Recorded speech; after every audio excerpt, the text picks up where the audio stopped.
जी बिस्मिल्लाहिर्रहमानिर्रहीम। अस्सलाम वालेकुम दोस्तों, छा हाल आहे? ठीकु ठाक आहियो? तबियत सिहत सही आहे? मां तव्हांजो पंहिंजो सनाउल्ला सिंधी ऐं तव्हां मुंहिंजो ॾिसी रहिया आहियो यूट्यूब चैनल।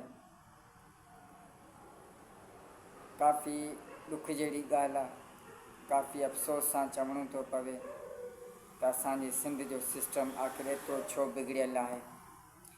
जेको ॻाल्हाइण वारो आहे, जेको ॻाल्हाए थो, उन जे ॻाल्हाइण ते उनखे गोली हणी मारियो थो वञे। जीअं हींअर असांजे सिंध जे सीनियर सहाफ़ी नसरुल्ला गॾाणी खे गोलियूं हणी शहीद कयो वियो। वॾो ॾुखु इन ॻाल्हि जो असांखे पहुतो। असां उनजी फैमिली सां, उनजे ख़ानदान सां इन ॾुख में बराबरि जा शरीक आहियूं। असां हर उन सिंध जे मज़लूम सां गॾु आहियूं जंहिं मज़लूम पंहिंजे बचनि जा, पंहिंजे भाइरुनि जा जनाज़ा कुलनि ते खणी करे बि कंहिं वण जो पन न टोड़ियो। असां हर हिकु उन माण्हूअ सां गॾु आहियूं। पर आख़िर इहो केसिताईं रहंदो, केसिताईं थींदो रहंदो ऐं केसिताईं सीनियर सहाफ़ी मारिया वेंदा। मां गुज़ारिश कंदुमि IG सिंध गुलाम नबी मेमण साहब खे त महिरबानी करे नसरुल्ला गॾाणी साहब जो खून जो नोटिस वरितो वञे। उनजा जवाबदार जल्द खां जल्द अरेस्ट कया वञनि।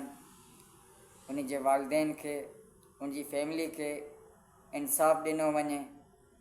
महिरबानी करे नसरुल्ला गॾाणी हिकु निहायती नेक इंसान हो, ग़रीबनि जो यार हो, ग़रीबनि सां मोहबत करण वारो हो, ग़रीबनि जी मदद करण वारो हो। तमामु घणो हर इंसान सां ॾुखे वक़्त में हू बीठो जहिड़ो हुनजो हाल हो। काफ़ी ॾुख तकलीफ़ हुन बि ॾिठियूं अवाम जे करे। पोइ बि हर सूर पंहिंजे सिर ते सहंदे अवाम सां खिलंदो रहियो, अवाम सां हर ॻाल्हि में गॾु रहियो। कॾहिं बि हुन पंहिंजी पुठी पोइते न कई, हमेशह सीनूं अॻिते करे हुन ॻाल्हायो। मां सलाम कयां थो शहीद नसरुल्ला गॾाणी साहिब खे, जिन पंहिंजो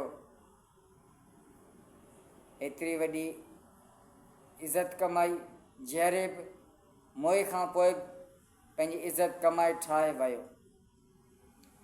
काफ़ी ॾुख जहिड़ी ॻाल्हि आहे, अफ़सोस सां चवणो थो पवे त आख़िर सिंध जा वॾेरा करप्ट थी करे, बेग़ैरत थी करे, चार चिमचनि जे पोयां बीह करे सीनियर सहाफ़ियुनि जे सीने ते गोलियूं हलाइनि था। वॾे अफ़सोस जहिड़ी ॻाल्हि आहे, वॾे ॾुख जहिड़ी ॻाल्हि आहे।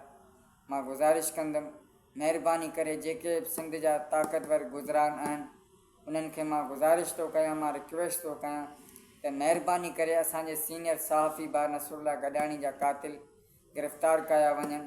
जे न त असांखे कंहिं ॿिए क़दम खणण ते मजबूर न कयो वञे। वॾी महिरबानी।